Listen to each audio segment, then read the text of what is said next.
welcome to VegFest Brighton 2016. And as you can see, the queue is going all the way around the block. It's going to be another spectacular VegFest. VegFest Brighton is famous for helping people change to a vegan lifestyle, be it to stop cruelty, help the environment, or for health reasons. It covers everything. But today we're talking about the most important reason for veganism, and that's compassion to animals. So why go vegan? It's simple. To stop the abuse to sentient beings, to stop the torture and misuse of other beings for their skin, flesh, for their milk, for cosmetics, and as slaves for us.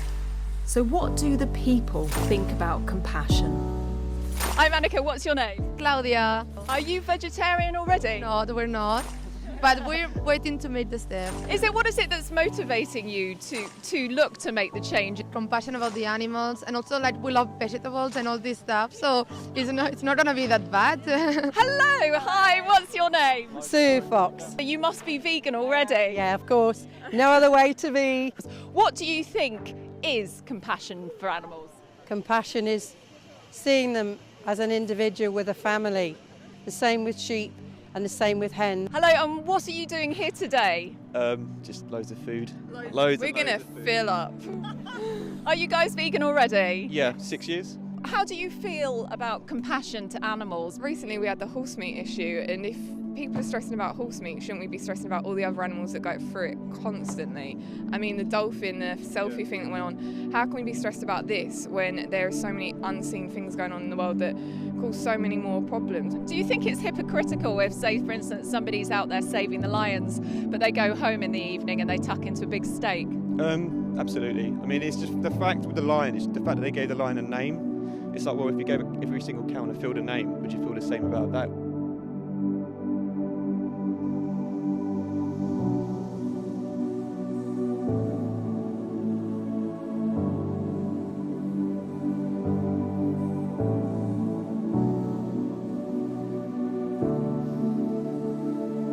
The best thing about this year's VegFest is the compassionate films that they're screening. We've got Earthlings screening today, and tomorrow we've got Unity, Cowspiracy, The Ghost in Our Machine, Evolve, and many, many more.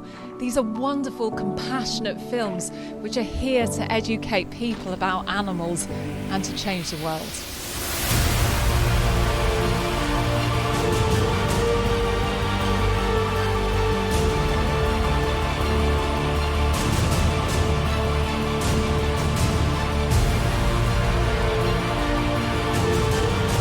Often hard-hitting with upsetting imagery, these films tell the truth about the world. If you are comfortable eating meat, then these films should not bother you. If they do bother you, and you hide from the truth, then you shouldn't be eating meat.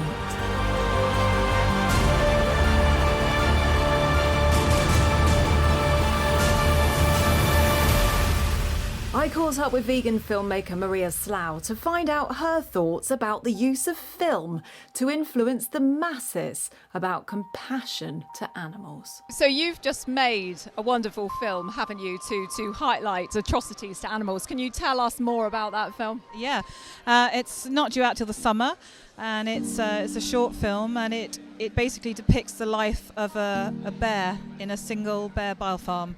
And it's a dramatic interpretation rather than a fly on the wall. So. And what inspired you to make a film that is showing things that highlight the atrocities to animals rather than just any old normal film that people make every day? I think it's several things. I think the power of television and film is really as yet untapped to its full potential for raising awareness of just the facts of what's going on. It's not propaganda, it's just, this is what's happening, guys. Do you know it's happening? And I feel through doing it through drama, it's a new way to reach new people on a new platform and tap into an audience that as yet don't know what's going on. Another part of this year's VegFest was the launch of their new X Factor style competition called the Effective Factor. a two-part contest involving music and activism, judging the most effective message about promoting compassion towards animals and the vegan ethic. And staying in over the next couple of hours.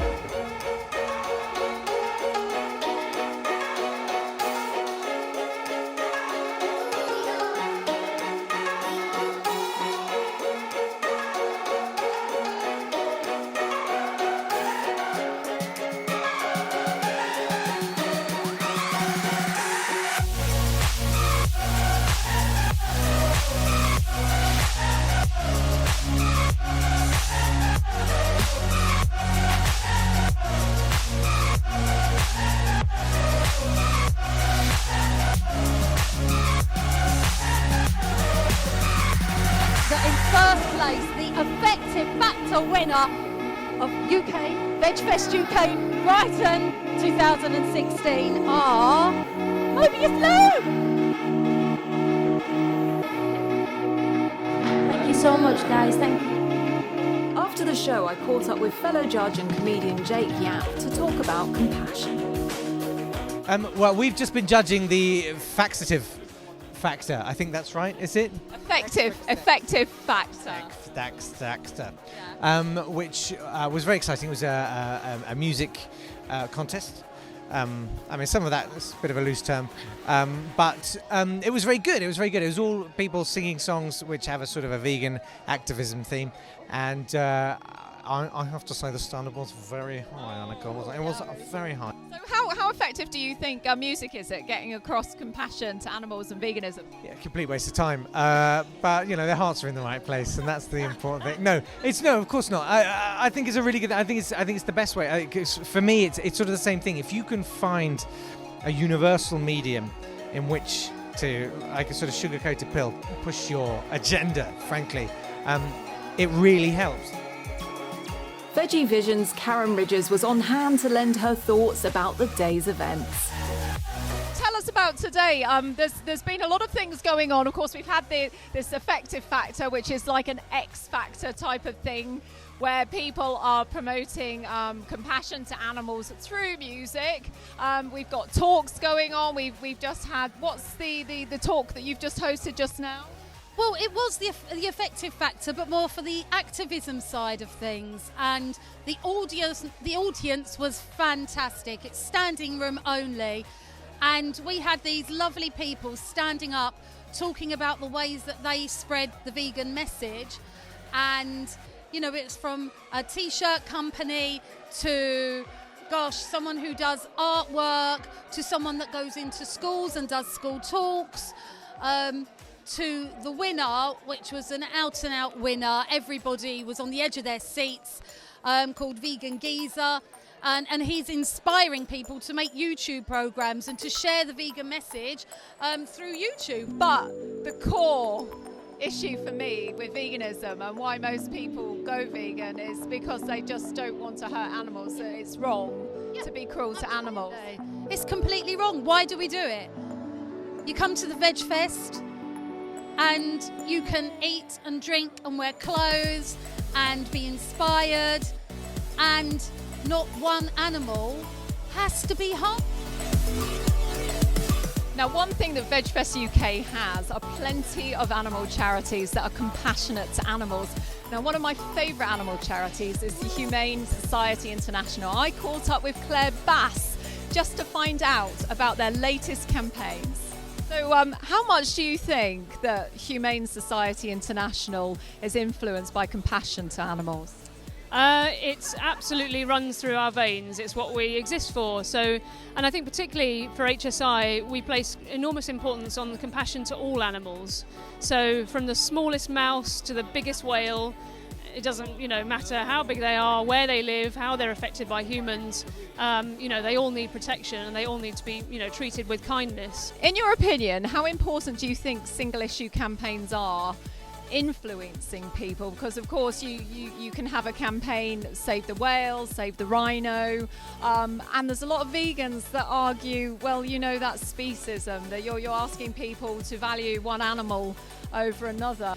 But Do you think that it's important to focus in on specific campaigns, even if it's just for enlightenment and education, so people can just understand the different problems we have in the world?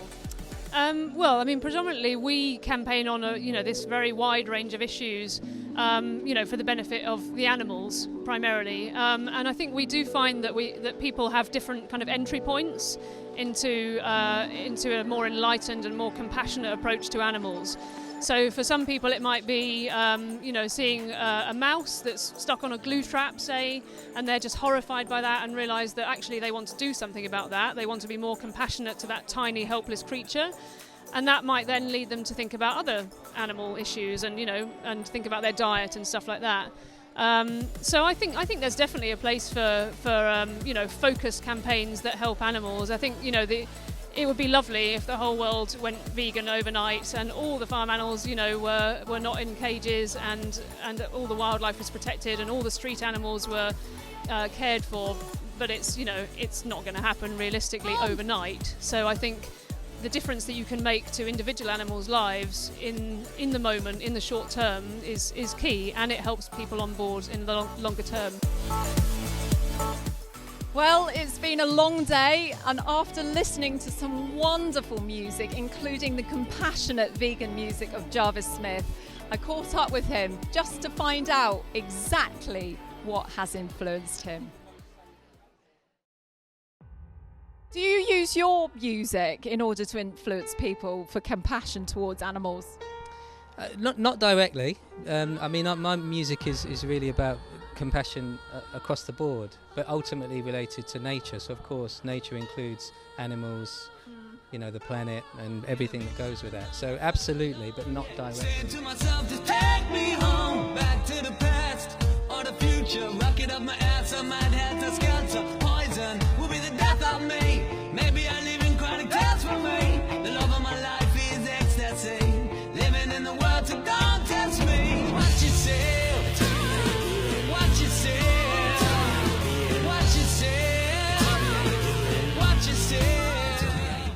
How do you think it is as a way of getting the message to people about veganism and helping the planet? Do you think music is a really strong way of doing it? I do. I mean, as you know, I work in media and sustainability, and we publish, one of the largest ethical magazines in probably in the world, but certainly in Europe. So one of the things that I'm really getting more into now is using the medium of music, because I think what music can do is it can bypass the intellect, and it can bypass any political agenda, any race agenda, any religious agenda, all of that. So, and people feel music. It's a vibration, and it's a vibration that carries a message, not necessarily in its word.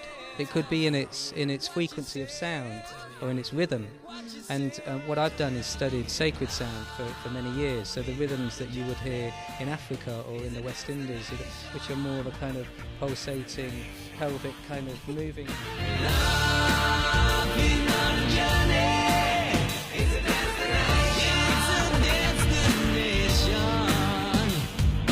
I don't know what you don't know, but we don't know what they don't know. I don't know what you don't know, but we don't know what they don't. I don't know what you don't know, but we don't know what they don't know.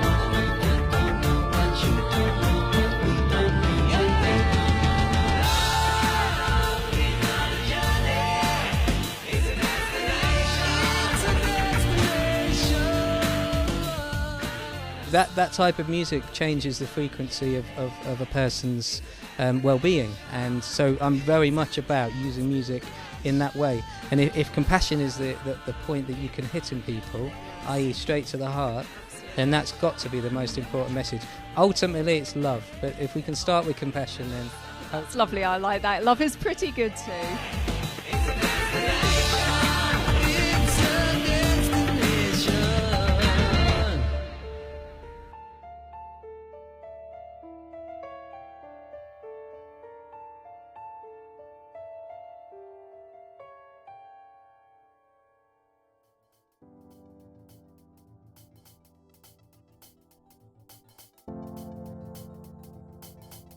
Well, it's been a wonderful day filled with compassion for our wonderful furry friends.